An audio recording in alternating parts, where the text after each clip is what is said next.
Nintendo Switch 2 is here. We have a new Mario Kart, a new Donkey Kong, Nintendo's answered to Discord, and about 1,000 third-party games. How are analysts feeling about the price? What does retail think? And does anyone even buy third-party games on Nintendo? All this and more in today's episode of The Game Business Show. Hello and welcome to The Game Business Show, your guide to the goings-on in the global video game industry. We've only been going for about a week now, and if this is your first show, do head to thegamebusiness.com and check out some of the coverage we've done. We've interviewed Netflix Games, we've interviewed the co-founder of Blizzard, we've revealed the potential impact of GTA 6 on the market, we've spoken to numerous leading game investors on the state of the market. There's loads up there already, so do check out thegamebusiness.com. This is our news and analysis show. We do this once a week, and each week I invite a special guest to co-host the show with me. And this week, it's the writer, host, producer from GameSpot, Giant Bomb, and the Friends Per Second podcast. It's Lucy James. Hi, Lucy. Hello. Hi, thank you so much for having me. It's a busy day. Yes, very busy day. Very early start here on the West Coast. A lovely 6 a.m. Nintendo Direct to wake up to, but it was a very interesting one. I don't know. I don't think I really expected it to go the way it did, but here we are. Oh, okay. Well, let's go on then. What surprised you? I really thought there'd be more first party from Nintendo. I was actually very surprised that they were quite restrained in what they did have and what they did show, obviously leading with Mario Kart World, ending with Donkey Kong and Kirby and a couple of other things speckled in throughout. But it was very much this big showcase about, hey, we heard your complaints about third party on the Switch, and that's not the case for Switch 2. Look, we've got Miyazaki making an exclusive one for us. Yeah, so, there's your Bloodborne PC release. I mean, you say that I'm wearing an Elden Ring shirt as we speak. But yeah, it was a very interesting direct. I think obviously the big elephant in the room was they didn't announce price, but they did announce it shortly after. And there's a lot of turmoil about tariffs and the global state of things. So, yeah. We'll definitely talk about that pricing. Yeah, I was surprised. Well, on the one hand, you need to look at Nintendo holistically these days, because I think we look at Switch 1 when that launched, and there was a Mario and a Zelda and a Mario Kart and a Splatoon, and it was like a rapid fire of video game giants. Switch 2 sort of goes from actually a successful console. And if you look at the lineup for the year, they've got Metroid Prime 4, which is cross-generation. They've got Pokemon ZA, which is cross-generation. They've got this Donkey Kong game. They've got Mario Kart. And actually, that's a pretty strong first party slate when you look at it. You look at it that way. But you're right. I was expecting, I think, the lack of a Mario, something. I've got a thing with Mario Kart. Mario Kart World looked amazing, and I thought it looked brilliant. We'll talk about the price of it in a minute. But I always have a theory of Mario Kart that is actually everybody's second game. Like, there has to be a first game, and then it's everybody's second game, by the way. Everybody's second game. But you normally need another game to bring people in. And it was Breath of the Wild for the Switch. Yeah. Or it may have been Mario Odyssey if you came in later. Yeah. It might have been Smash Brothers. It might have been Animal Crossing. But then you get Mario Kart as well. Right. And so my thing with it was leading with Mario Kart seems a bit strong, but it seems a lot more involved this time with the open world exploration bits. And yeah, I said this on Giant Bomb when we were recording, but I felt kind of half. I was excited about the concept of new Mario Kart because I played so much of it when it originally came out, and it is kind of one of those games that I always dip back into. But when they showed different costumes, I felt like The Simpsons, but she's got a new hat with Malibu's Daisy. When I saw Peach with all the different costumes, because I know that's the kind of stuff that I will go for. And I'm excited about new cups, new courses, new characters to play as, obviously, but it felt also like a very good vehicle, no pun intended, to segue into game chat, the C button, and it's Discord like, hey, we'll kick off with this game that's, got multiplayer at the heart of it, both local and online, and then we can talk about the fact that Nintendo's invented Discord. Well, Nintendo's invented Zoom team meetings in Mario Kart. But the thing is, when Nintendo does do stuff like this, and I know that there's a little bit of derision online, but it's a mainstream product, Switch. It's kids coming home from school, jumping online with their friends and playing it. It's very much that scene. And I know that gamers have a certain view on this stuff. But when Nintendo do it, it's taking it to a different sort of audience. Perhaps this is new, but yeah, when their big feature was, we've got game chat. I mean, I had a few little things you notice. Like they've gone very red. The cartridges are very red. The boxes. Ooh, I don't like the box. I don't like the box art. I think it's too much red. Very red. Yeah. I also was a bit surprised by the lack of Ubisoft. Yes. Star Wars Outlaws cropped up. But no Rabbids, no Just Dance was a surprising move. Ubisoft were normally one of the first ones to make a big, like, we are supporting this from day one. I'm sure they are. It's just they didn't get much of a starring role in the direct. I don't know if that's to do with them. Their current situation.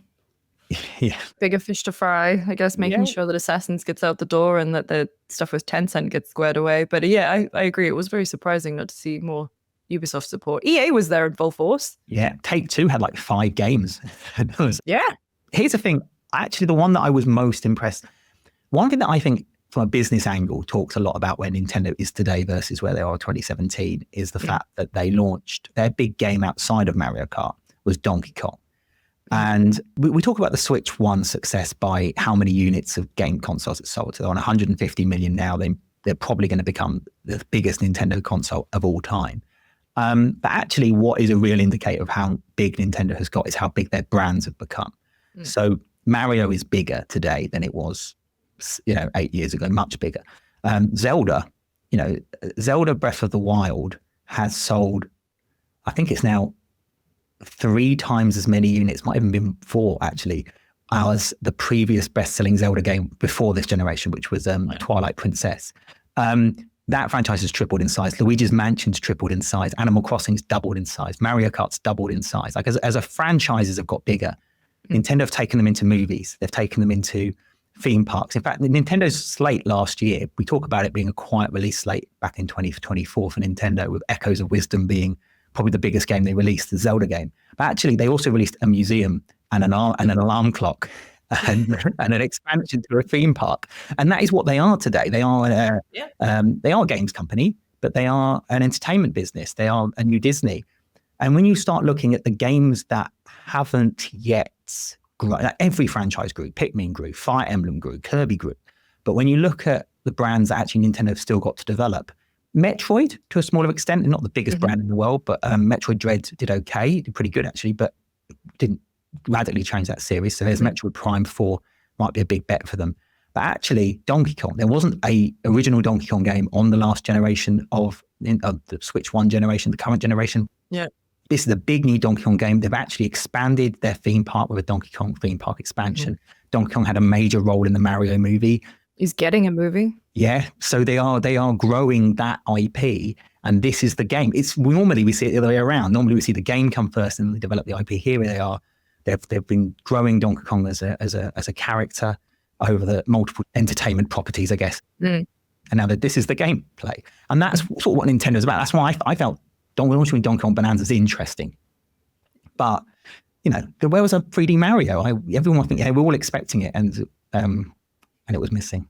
I know. But I mean, look, I'm kind of not glad because I would love another 3D Mario, but also at the point where my interest in those other brands that I wouldn't gravitate towards is now peaked. And I honestly don't think I would be playing a Donkey Kong game if, an older version of Nintendo. I think Nintendo has been very good at crafting its image, raising the profile of these other titles and properties, and then, ending on a Donkey Kong game that normally, I don't know if I would have been that interested in, but now I'm like, oh, Donkey Kong, maybe this is the time. Because I never really grew up with Nintendo. That's the thing. Yeah. And so look at me now. Number one, Donkey Kong fan.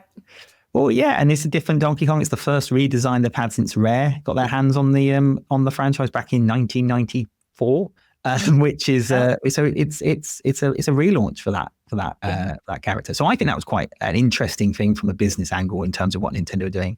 In terms of the price, hello, I'm just going to pause my chat with Lucy for a moment because something significant happened shortly after we recorded our show, and I felt it important to add it in here. And that significant thing was, of course, the US government's tariffs it has imposed upon the world. Those included a 46% tariff on goods coming out of Vietnam, where Nintendo Switch 2 is manufactured, plus a 24% tariff from Japan where Nintendo Switch 2 cartridges are made. It's possible, even likely, Nintendo had baked in the potential impact of tariffs into its pricing. And if that's the case, Nintendo appears to have spread that cost globally rather than specifically on US consumers. US is Nintendo's biggest market. Of course, it's possible they didn't do that, and that pricing may need to increase again in the US. We will have to see. But I wanted to make sure I added that in. Now, I shall unpause and get back to our chat with Lucy. So I think the price of the console is fine. How much is it in the UK? It's £396. Yeah, $450 in America. With $330 for the Japan region locked version. Yeah, that's weird. The analyst beforehand, everyone was expecting between $399 and $499. $399 was what would have been a really good price, and $499 would have been that's quite high. So they're sort of one in the middle. It's one of those things where like analysts haven't shifted.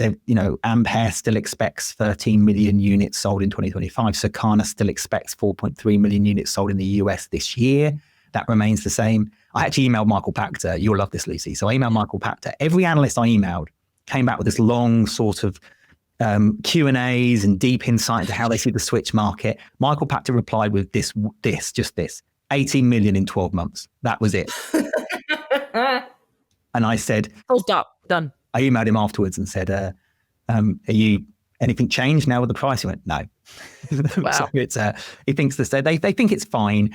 Yeah. The price of the games, though, I mean, this is where things surprise me a little bit. The key, there is an element of $60 in 2017 is now just under $80 today. So there is an element of inflation.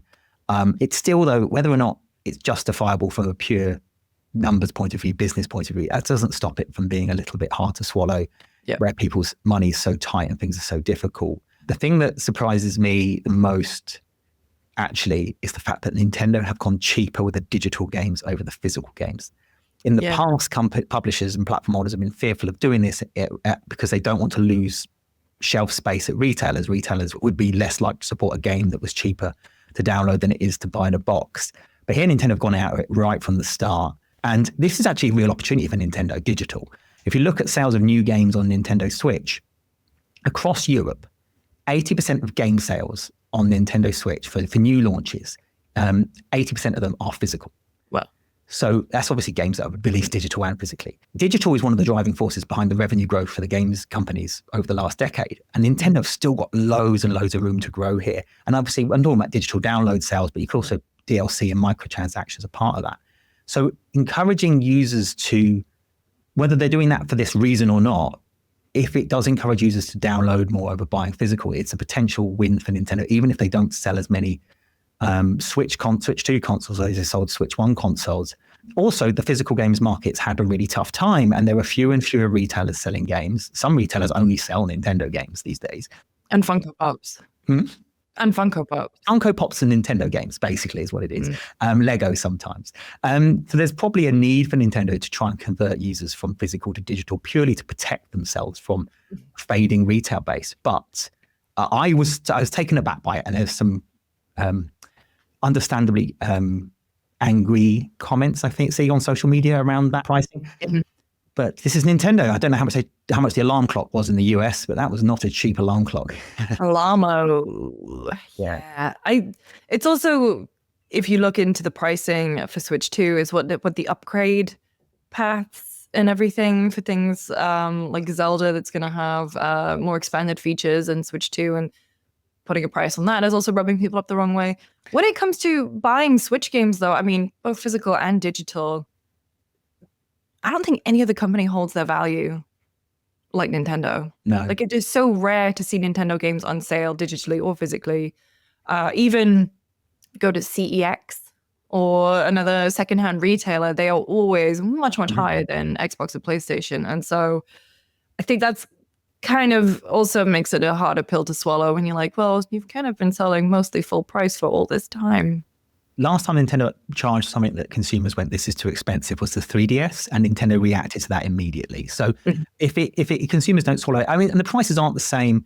Obviously, I think it was $80 plus for Mario Kart World, but Donkey Kong is less money, is cheaper. So it does feel like maybe that it's specific to that title. But I guess the thing is, with the physical prices being so much higher than digital, I wanted to find out, how do physical stores feel about it? And I had a chance to grab a few minutes with Nick Arran, who is the managing director of Game in the UK, to get his reaction. And this is what he said. Hello, Nick. Welcome to the show. So we've just seen the Switch 2 video. What did you make of it? I thought it looked fantastic. I think it's everything that we wanted it to be, right? It's the first time ever Nintendo have done a newer version of their console, a 2 rather than a brand new one altogether. And it done everything we wanted to do. New features, obviously better games, better graphics, better looking games. I thought it was great. I thought it was brilliant. Can't wait for it to launch. I thought the price point was good as well. And a lot of people guessing out there it was going to be really expensive, and I think considering the next generation of console to come along and the standard version still being under £400, I think it's great. I think it's going to be fantastic. Really, really pleased with it. There's some speculation that maybe the tariffs had something to do with the pricing level. I didn't think it was too bad, the hardware, to be honest. No, not the hardware, no. Obviously, the software, Mario Kart at £75 is inexpensive. It seems expensive, but I was a Nintendo 64 customer, and I remember walking into Woolworths and spending £50 on Mario 64, and that was nearly 30 years ago. So if you think of it like that, if you think of it like that, games good, and games need to get more expensive. I mean, I say this quite a lot. If we're, as a retailer, we're selling games for the same price as we were selling them 10 years ago, our prices keep going up, as does publishers' prices keep going up. The price of games does need to increase. So, bold move, £75, but it does need to happen. Yeah. I remember buying Turok on the N64 for £70. Yeah. I remember Turok and Virtual Racing on the Mega Drive. That was another one that was like £70 back in the day as well. Yeah. I was surprised to see the digital game prices cheaper than the physical game. Yeah, prices. I mean, look, it's a challenge, I think, because that is a bold move. Nintendo are predominantly physical. And are proud to be physical, and that to make that move before PlayStation and Xbox, that digital games will be cheaper than physical, is a bold move, and I think it will be a bit of a challenge to us as a retailer, and also I think it's a bit of a tough message for a customer that there's difference in prices if they prefer physical. So be interesting to see how it goes. It's not going to stop us in terms of the support we're going to give Switch 2 and Nintendo, and hopefully it won't have too much of an effect on physical sales, because obviously a retailer, physical is important to me, but I'm a strong believer that gaming is it's an important media that needs to stay physical. Spending £75 on a product, £70 on a product needs that tangible value that can sit on a shelf, be a collection. So hopefully this strategy doesn't impact that. I have to wonder what motivated the decision, whether it's the cost of the cartridges or maybe it was the US government tariffs and they're trying to sort of protect themselves from that. I mean, we could probably hazard loads of guesses, desire to push digital more, but as I know, Nintendo like a really big supporter of physical retail. Yeah, exactly. Because their audience is a little bit broader and it's important to them. So indeed, yeah. I think in the generation that we're in, especially Xbox and PlayStation, at this point in time, everything should be a lot cheaper than when it launched, but it's gone up. The world is so much different to any other console cycle. And Nintendo must be facing the same challenges. And to be a cartridge-based format, obviously bigger cartridges required than on the Switch for the size of the newer games. I get it. I understand it. It's just a bold move to make. Yeah. Well, and what's obviously I'm not sure if you can give me a number, but what does stock look like? Are you feeling good about it, or is it? Is it I mean, look, there's never enough of a new console, but that's what makes them exciting. It's going to be tight. When we go on pre-order, we'll be gone within minutes, not hours, within minutes, I assume. It's going to be there'll be huge demand. I see some of our competitors have gone live already and sold out. Yeah, I think that the demand is there, and there won't be enough stock to fulfill it. So people are going to need to be quick. And you talked about, the Direct was great, but any particular standout products? The things that surprised you, think, oh, that'll do well, or that excited you as an N64 boy? Really liked where Mario World has gone. You think Mario's been around for a long time, and to be off track, and that whole much more of exploring and sort of like, driving between the tracks and the open world, bring it much more to modern expectations of gaming nowadays. So no, I really like that. And I love the chat feature as well. When people were playing different games, they can pop up. Like now, me and you were chatting now, and you sit there playing, whether you play together, the same game but not together, or a different game completely. I thought that was really, really cool, and really Nintendo to bring something new to the market that we've not seen before. So that was really good to see. Yeah, I thought maybe you might be excited for Donkey Kong, but only because Nintendo have been, developing their IP, of their franchise, their brands. Donkey Kong's probably one that they haven't fully developed yet. Absolutely right. Yeah, no, I think on the Switch that was just remakes, and we've not had a brand new Donkey Kong game for a long, long time. So no, it was really good. We all watched it together in the office. We were sitting there, and we were really, there were some really big Donkey Kong fans that were really pleased to see that as the closing product. Yeah. So no, you're right. That's a good one as well. Hopefully some good merchandise to go with that new design. Indeed. Well, thanks, Nick. That's all I needed to grab before. I know you've got to get back to getting the pre-orders live and getting that sorted out. So thank you for your time, and good luck of course. with it. And that was Nick there from Game. Was there anything else that stood out? I tell you what, the From Software is one of the other hero titles was not on my bingo card. No. Who is publishing that? Is it Nintendo or is it FromSoft themselves? Because I don't think Bandai is on that trailer at all. No, and they did say it was exclusive to Nintendo Switch too. So I wouldn't be surprised if it is Nintendo publishing it. But we'll have a big section later on all about third-party opportunity there on Switch. But that was the game that I did not see coming at all. And there was Nintendo had another game, I've forgotten the name of it now, where you used the controllers like mice. That was classic Nintendo oddity. Oh, yes. Dragon. Not Drag and Drop.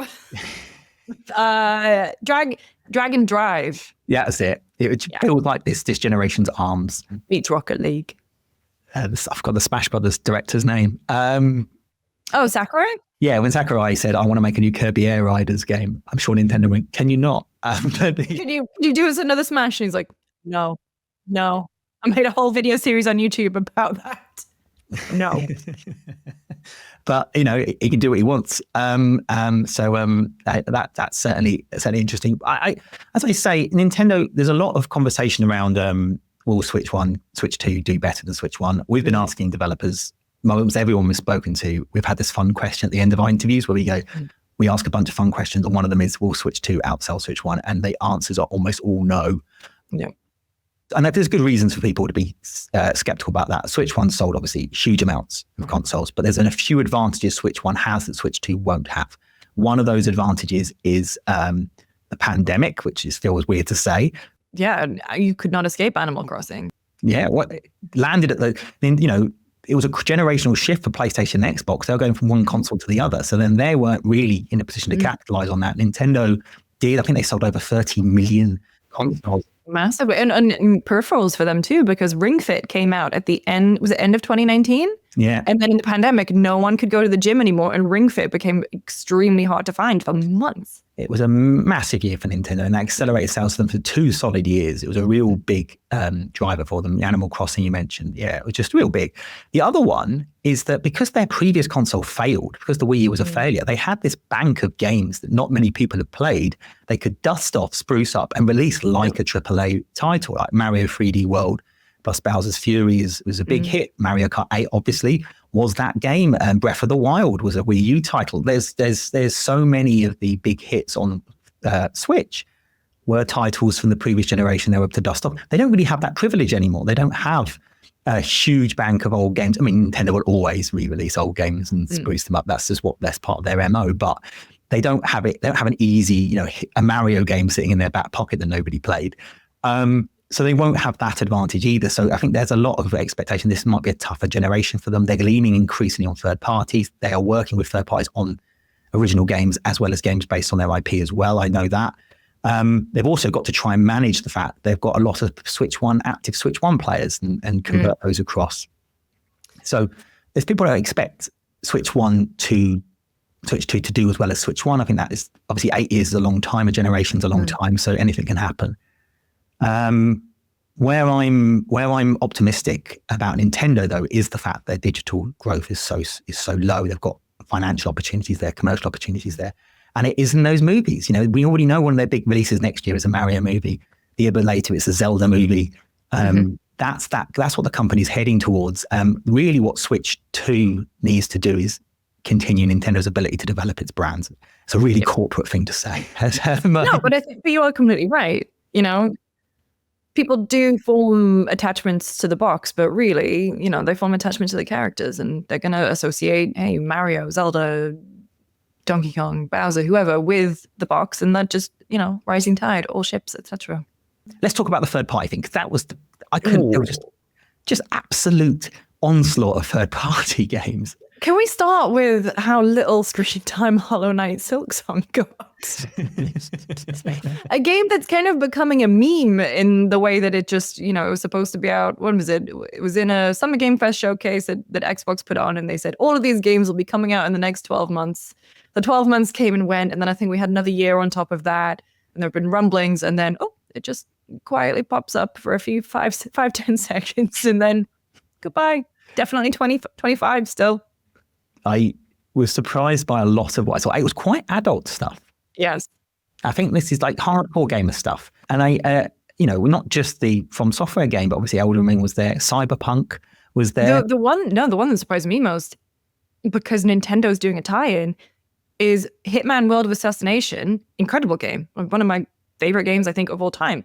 But the fact that they're doing Mario and Luigi themed items to go in that game is so surprising to me, because we talk about how Nintendo has been using its brand, and they are always so careful and so family friendly, and to put, you know, I don't know, a little green suit or whatever in Hitman was quite a surprise for me.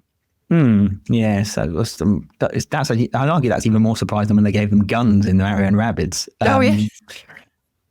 Here's the thing with last year I interviewed Firaxis, and it was around Civilization 7. And if you remember, it was only a couple of months ago. Civilization 7 came out at the same time on Switch as it came out on all the other platforms. Now, normally Firaxis release their games on PC and then report it to other machines. So I asked them about this, and the Switch was the reason why they did that multi-format release. So loads of people bought Civilization 6 on the Switch, and according to Firaxis, a lot of those players were people that already owned it on PC. They just wanted to take it on the go with them. Yeah, it was a big iPad game too, right? I know a lot of people who played Civ on iPad. Yeah, so they started to see this phenomena of actually the people who are playing Civ on these platforms. It isn't a new audience. There is a new audience there, obviously, as well. But actually, it's the existing audience as well that just want to keep playing. And when engagement is such an important metric for game developers these days, you've got these game companies that are going, oh, hang on, let's port all these games to Switch, because, and of course, Steam Deck taps into that phenomenon as well, of the ability to be able to take your core games on the go. It's not, so that audience is an audience of slightly more hardcore gamers. It's also the fact that I often forget about this, because I always related things to myself. And when I grew up and I had to say to my mum, I want a new Mario Kart game, my mum would go, what's wrong with an old Mario Kart game? Yes. My kids don't need to say that to me, because I know why you want a new Mario Kart, because I am a gamer. I grew up in that generation. And if you look at some of the best-selling third-party games on Switch, well, games that did very well on Switch, GTA, the original trilogy, they do really well on Switch. There's not something that would have been the case 20 years ago on Nintendo platforms then. And my theory is those are parents. Those are who have kids. They bought them games console for their kids, but they used to game as well. And so you've got an audience of people now on Nintendo probably didn't have a generation or two ago who are more interested in these sort of experiences. So I think there is an audience for this stuff. I'm not surprised to see developers putting those sort of games on there, and I think they've seen success with it. I don't think they're expecting PlayStation numbers or Xbox numbers, but it is an opportunity for them. Yeah. For example, I was a big Overwatch player, but I would never ever play it on Switch, or I'd never play Apex on Switch, because it always used to be the worst place to play your third-party games. And so it is so interesting to me that they are really doubling down on third party and like having people like Randy Pitchford, having Joseph Fares, and having folks from Phyrexis to come in and say, hey, no, we're building stuff for the Switch 2. It's going to be great. Please play on Switch 2. And so I think I need to kind of unshackle that in my brain, that maybe Switch 2 is a more viable place to play, because I've been enjoying stuff on Steam Deck for a couple of years. I think it's for fans of Borderlands or fans of Cyberpunk. If you're a fan of Cyberpunk on PlayStation 5 and you're thinking of getting a Switch 2, you might go, it's okay. I know it's not going to be the better version. Which was the Witcher version on Switch 1. The Switch, yeah. So it's like, I like that game, and it gives me the ability to play it outside of the home or in different environments. Actual fact, I had a chat with Matthew Ball, who is a video game analyst. If you know him, he did a huge presentation about the state of the games industry early in the year. He thought the Switch 2 was an opportunity for developers. So I actually asked him, considering how dominant Nintendo is on its own platform, whether he thinks Switch 2 is really that much of an opportunity. And actually, this is what he said. It's important to put this into numbers, right? The average console usually has about, for every 10 units of software that are purchased, only one is made by the platform themselves. In the case of Nintendo, it's nearly 6 in every 10 is made by Nintendo. And that's even excluding some of their, de facto second-party relationships, those who only produce for the Nintendo Switch. And so that is to say that for the most part, the second most successful console of all time, perhaps soon to be the most successful console of all time, they're not even per se buying it for the form factor innovations. Not that those aren't important, but they're mostly buying it because Nintendo has made some of the best titles of all time and in incredible volumes, and you can only get them on the device, and the device is affordable. It's not clear how many people are saying, I want a portable games device, or how many people are saying that I'm looking to play multi-platform or cross-platform titles, and the Switch is the device that I'd like to do it on. They're mostly saying, I need to, I want to, and the only games I'd like to play are Nintendo Switch. Obviously, many of us have all consoles. And so that model is the most important, or that strategy, that success is the most important thing that Nintendo has for the Nintendo Switch 2. And so we should not think of the fact that the Nintendo Switch 2 can run most third-party titles sufficiently as this massive new blue ocean opportunity for third-party publishers. At the same time, nearly all of the most popular titles globally have not been available on the Nintendo Switch for the last 8 years it's been out. That means that many of the highest spending, highest engagement, youngest, and therefore lifetime brand building consumers have been inaccessible.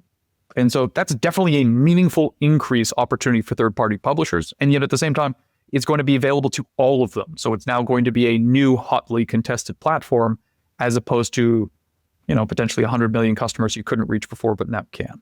Which is to say, I think it's going to be mixed. So that's Matthew Ball, video game analyst. I think he's probably spot on there. I was going to say the same thing, obviously. But the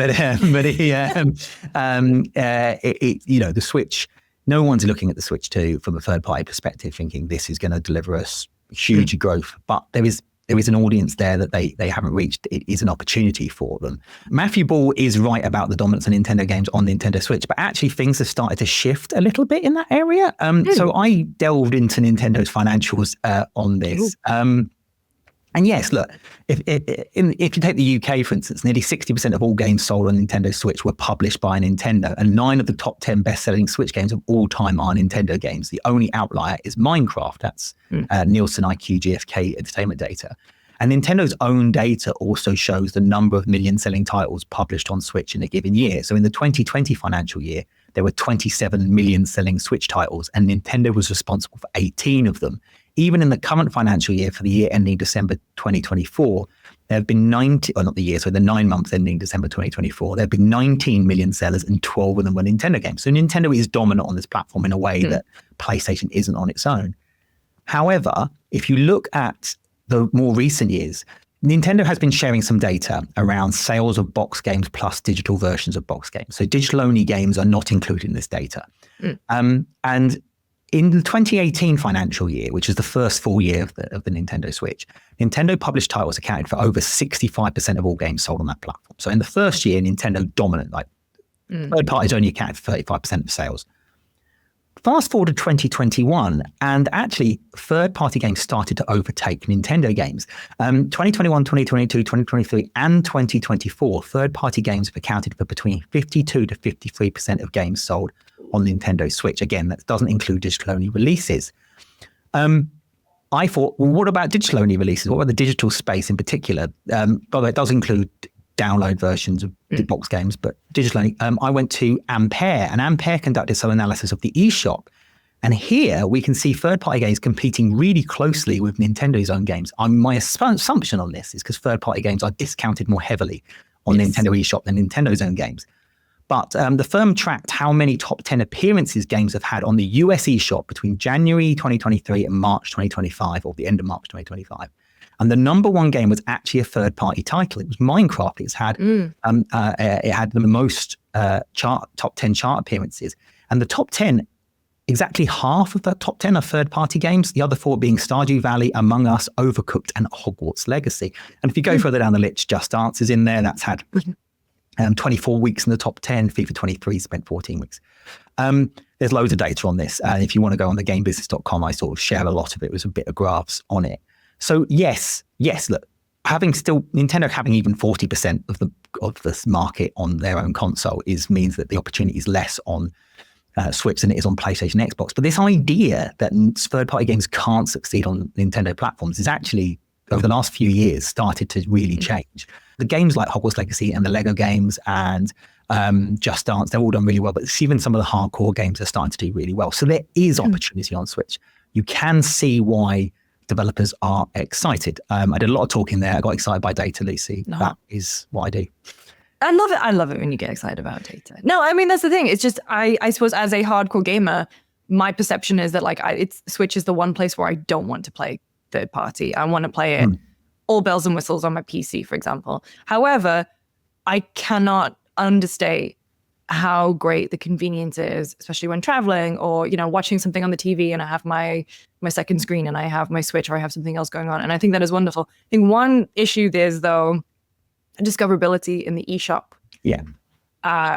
There is so much crap, shovelware in there. And so you are going to have the same issue that you kind of see on Steam, where it's the same big names, the same roughly top 10 kind of permeating through, just because, hey, it's a recognizable name. The brand is big enough. So you hit upon what I was going to say next, which is this. Oh yes, the eShop is notoriously not a brilliant digital store. I'm hoping they refresh it for the new console. They didn't say that in the direct, but I actually I tried to speak to a load of video game developers for this. Almost everyone I spoke to don't have dev kits yet. One of them said to me that they were desperate for dev kits, so they could get on early on the platform when the audience is most likely to try different things. They want to get there basically before they're too late. They are getting dev kits now. They were a bit grumpy beforehand. Nintendo being more responsive with them now, they tell me. I think they might already be too late. One of the indie publishers I spoke to talked about how backwards compatibility and stuff means that they're not entirely sure what the real opportunity is for them on Switch. They do Switch 2. They think they're excited by the machine. They just don't necessarily think they're going to see a big step up over Switch 1 in terms of their sales performance because of backwards compatibility, because of a stronger release slate from third parties. It's going to be quite busy. That Direct was busy. It was packed with games and big games, AAA games, and there's going to be loads more of those that didn't able to fit into that 60-minute video. It is a congested market, so for those developers that are coming in a bit late, who are having to sort of try and join the gold rush now, I think we're not going to see what happened with Switch 1, where games like Snake Pass could do huge units. One of the only games of note really released on that platform in those early months of that console. It's the opposite situation now. We've got lots and lots and lots and lots of games. eShop discoverability isn't great. Physical retail stores are fading away. Discoverability is getting harder and harder. That was a stat. I'd love to get the stat here. If you go on the Nintendo website and you go on the eShop and you look at how many 3DS games were released and how many Wii U games were released and how many Switch games were released. Look, it's not Steam level 19,000 numbers, but it is a huge number. 90,000 in a year, by the way. I'm talking about Steam. It is a huge number of games competing for attention in a very, very competitive market. So it's great the third parties on board. It's exciting for Nintendo. We've been here before. Nintendo's courted third parties before to mixed results. Was that Wii U? Wii U, but even GameCube. In GameCube, you remember they sold Rare and they announced the Capcom 5 and they did a deal with EA, and it didn't really help them. I think Nintendo want to get the balance right between having those strong third-party titles that can help keep things alive in between their big releases, but also they need to keep delivering their big games. They had a game a month. They released a game a month on Switch, which that's where the momentum came from. And I think they want to do that too with Switch 2. No, this list is truly something for everyone. And it is, I think of all the consoles, all the platforms, Nintendo is moving in the right direction to literally like take you from your very first game through to those franchises like Doom that you kind of grow up with, and just kind of make sure it's all in one place for you. And I'm also aghast. I posted this on Blue Sky, but it was 40 minutes into the Direct, and the killer app for me was Yakuza 0 Director's Cut.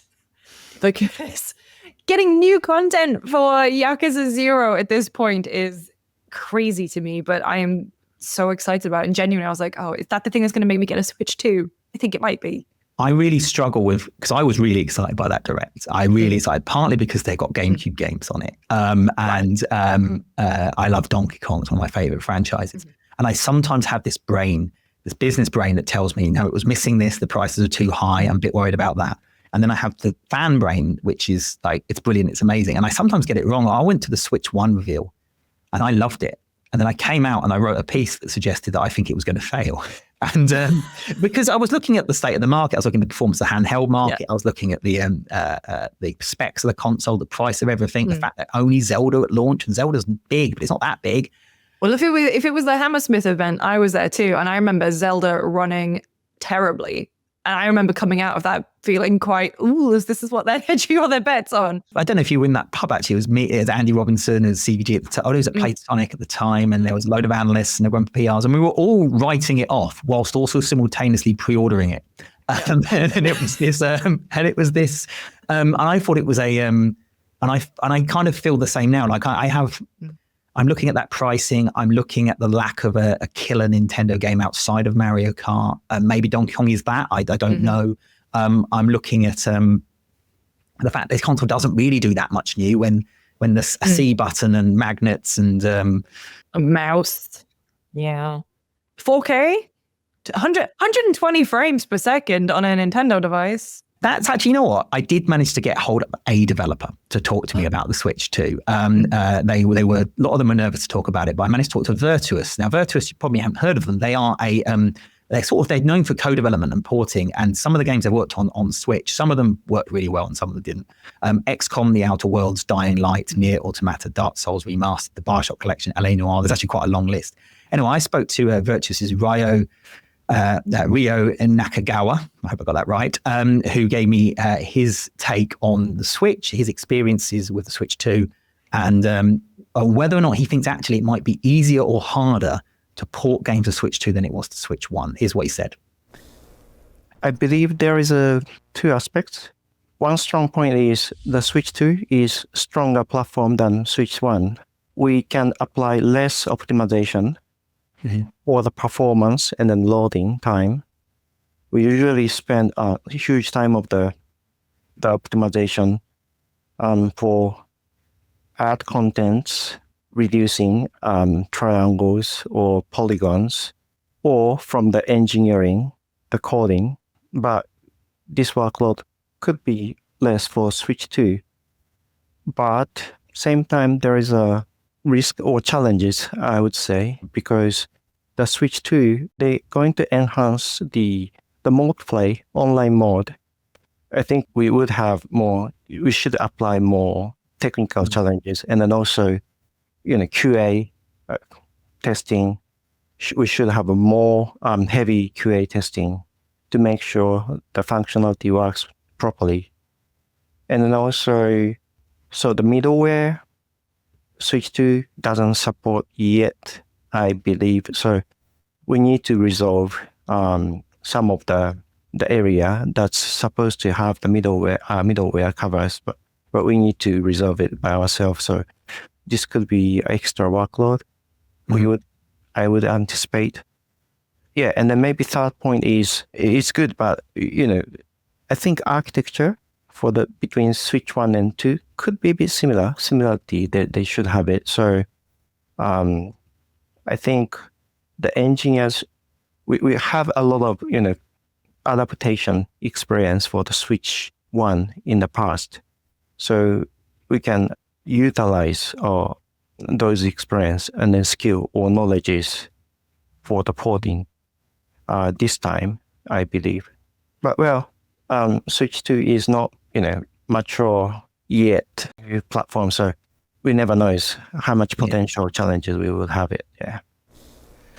Yes, there's Rio there from Virtuos trying to. I think it was very late for him when I did that interview, but he was basically saying that some of the extra functionality that's in the Switch 2 that people want to introduce into the games means that yes, it might be easier to release games on it. You might have to do so much optimization, but there are other things that come with the new platform. And also, if you can do more, people will want to do more, right? They want to push the hardware. So it's still challenging, and it's still going to have its challenges in terms of bringing those games across. But I suspect all of those sort of companies are going to be in demand quite a lot over the next few months as people rush to get their games on the platform. Yes. I think even just, it's like the badge of honor having it in your trailer. Like, Switch 2, there you go. Now, never forget, Gollum was the first ever PS5 game. Yeah, that did. How did that do? Well, as long as you weren't running his hair physics, it would run kind of okay. But his hair physics kept breaking it. Well, I'm excited for Switch 2. It's a big moment in the games. It's been 8 years since we've had a new Nintendo console. It isn't a huge revolution on the console that happened before. You could argue that Nintendo doesn't need to. It still largely has this weird hybrid market to itself that it's created. But it's tough out there. Costs are going up. There's a lot of uncertainty in the economy around tariffs, which is obviously a big conversation at the moment and the impact that's having. But I think it should do pretty well. I'm not expecting a collapse like the Wii U. I'm not necessarily expecting Switch 1 numbers, but I don't think Nintendo need to deliver that.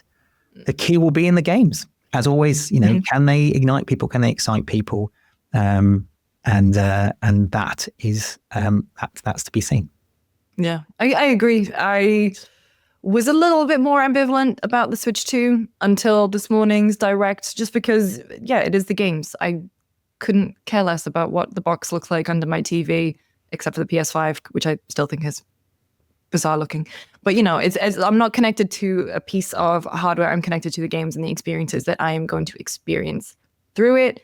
I think they're making a lot of, I also kind of had my expectations in check just through rumors and leaks where it's just, this is more like an upgraded Switch rather than this huge leap in hardware, this huge leap in a generation. I think that has kind of helped, but I wonder how that is going to trickle through to people who are not living and breathing every single piece of news like we are. I guess though I think people hold Nintendo to different standards, both lower and higher, depending on the situation. So Nintendo Switch 2, I was talking to someone about this before, and they said, isn't it just a Nintendo Switch 1 Pro? And I asked, why would they say that? And they said, well, isn't it just faster graphics, better graphics, more power? And I went, isn't that what every games console is? It's just that with Nintendo, you expect something more. You expect it, what's the gimmick? And the gimmick this time is the mouse. I think the leap between Switch 1 to Switch 2 is greater than the leap between PS4 and PS5. And yet no one's questioning PS5 as being as being next gen. Or maybe they are. Maybe I'm just not in that circles. Well, it's coming out in June 5th. It's going to cost $450 in the US. There's a Mario Kart bundle as well. And it's £396, 407 euros. It's not long now until we all get hands on with it. It's being demoed around the world as we speak. That's it. That's all we have time for today's The Game Business Show. Thank you, Lucy, for joining us. It was a pleasure to have you on. Thank you. We will be back next week with our feature show. We have Matthew Ball, video game analyst. You saw a clip from that interview. We have a huge interview with him on the games market, where it's heading, what the opportunities are, where the growth opportunities are. We also will be back as well next week for our news show. Until then, thank you for listening, and we'll see you next time.